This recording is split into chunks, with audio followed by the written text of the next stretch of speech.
Oh, what are you up to today? What am I up to today? I'm again in the park reading my book, and look at that creek in the background, eh?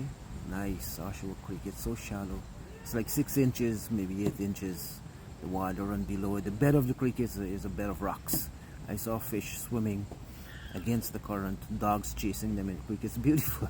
Lovely day today.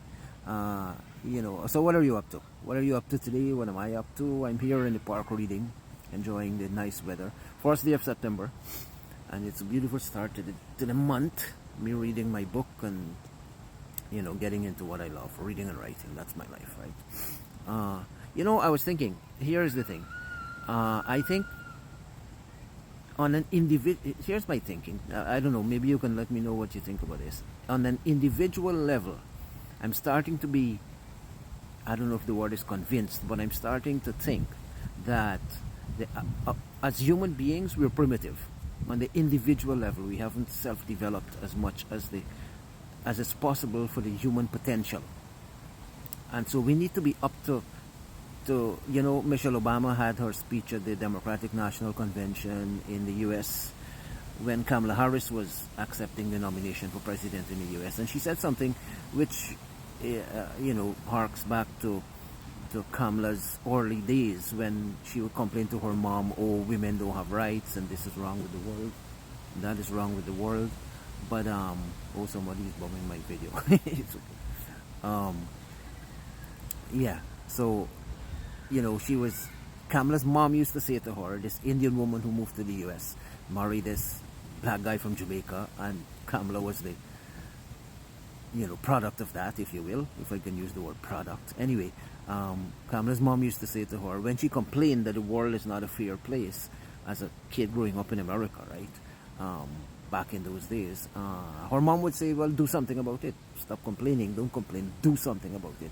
And so we need to be, that really registered with me when Michelle Obama gave a fantastic speech based on this phrase, do something. Don't sit there complaining, do something. And in our life, we need to be up to something. We need to be doing something. And so these videos I'm doing, it's to challenge us, myself included, to be up to something. What are you up to in your life? What am I up to in my life? And, first of all, I'm a biblical man, and the Bible says, without vision, my people perish. Without knowledge, my people perish. We need to live a life of constantly studying, not like academically and in a boring way, but reading, learning, lifelong learning. It's a necessity in today's day and age for each individual person on the planet, all over the world. And also, we need to take an interest in people. For me, human interest is the most important thing. I take an avid interest is in the individual human being, whoever you are. If you encounter me in your life, you either hate me or love me, because I take a deep interest in your life and your future and your potential. And no, I don't accept people as they are. I see the potential in them and say to them, this is who you can be. And maybe it's a bad thing, but really and truly, I believe the individual person in this 21st century, given all the human progress we've had throughout the ages and the generations, the millennia, we had the Enlightenment, we had the Dark Ages, we had such fantastic human development. Yet, I believe, and correct me if I'm wrong, message me or inbox or comment, I believe the individual person, you and I included, we're very, very primitive given the potential inherent in the human being in the 21st century, given the tools available to us today in technology, socioeconomic progress, the amount of books that were published throughout the generations that came before us. We're very primitive. We haven't achieved even a fraction of our human potential. However, in the same breath, I should say that as a collective humanity, we have actually made tremendous progress. So on a collective humanity, I think our consciousness level is high. So we've had the Einsteins and Bill Gates and Stephen Hawking and all the greats, Shakespeare, whoever, all the greats who came before us, Mahatma Gandhi, Mandela, all those people who came before us, even some greats who exist on the earth today. And here's the thing, the people who make a difference in human society are the ones who self-actualize, who achieve tertiary concerns. Their concerns are not primary level anymore, or secondary level. They're tertiary. They're the highest concerns of human society. They care about eradicating human poverty. They care about, human rights and equality and climate, you know, clean climate and all those things. The Bill Gates of our world, the Zuckerberg, the Elon Musks, Obama, Oprah, even all these people have achieved self-actualization, and they live the aspirational self. And when you get to that level, the individual person, they start to care. Their consciousness level is very high, and they start to care about human welfare, the development of human society. And we've seen that over the ages and the generation that this is happening. People are walking in the park, and I'm kind of shy doing this video, but it's okay. We'll continue. They're walking their dogs. Anyway, so hold on, let these people pass. Okay, they're gone. It's funny.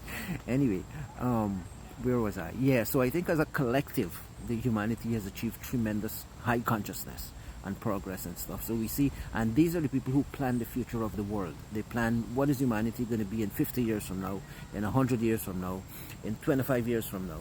What are we going to be? Who are we going to be as human beings? What is the nature of the human being? It's in the hands of a few visionaries throughout history. I mean, we know there's one person who changed history, Jesus Christ, and then of course you had others like people like Muhammad and people like Baha'u'llah for the Baha'i religion, and even not religious or theological people, thinkers like the philosophers and the great rulers like Alexander the Great and all those people. They've made progress, but only when they escape from this ordinary life of living for needs and wants and paying bills. So we as individuals, we're primitive because we live at that level of let me fix my hair. We live at that level of paying bills, and satisfying our needs and wants. It doesn't do anything for us. So on that level, if we're living individually just to exist existentially, and existentially means we find meaning in our experiences, the here and now, and that's all we live, and then one day we're gone, and we leave no legacy. 50 years from now, 100 years from now, who's going to remember you live? Now, some people say to me, oh, those things are not important. I don't care about that. If I have a good life now, I can feed myself, I can feed my family. One guy actually said this to me. And if I can, take care of live happy, there's no such thing. Live happy. Constantly having pleasures. Freud said we should live only for pleasure. Those things, how could they be important? For me, there's different schools of thought about how to live this life as human beings. For me, what is important, what is very important, is not living a small life. And there are people who might say it's better to live a small life, and that's fine. Whatever rocks your boat. For me, in my what I say to myself and to the world and to my children and to you is, don't live a small life. Live a big life. Aim for greatness. You know why? For the simple reason that you're a human being. You're a human being with such tremendous potential. You know what is the human being is the highest form of life, below the angels and below the heavenly beings. And how could we say, oh, I just want to exist, I just want to pay my bills and enjoy my day, and and face all the trauma and the pain of one day having to grow old and the body abandoning the soul and the spirit, right? So we want to live for something great in life, and so that's what we need to be up to. We need to be up to something. So what are you up to today on this first day of September? Pick up a book and read it. Watch some YouTube video. Watch a fantastic, inspiring movie, and reach out to the people close to you who are going through hard times. Show compassion and empathy, and let's be human beings. Let's elevate our nature as human beings.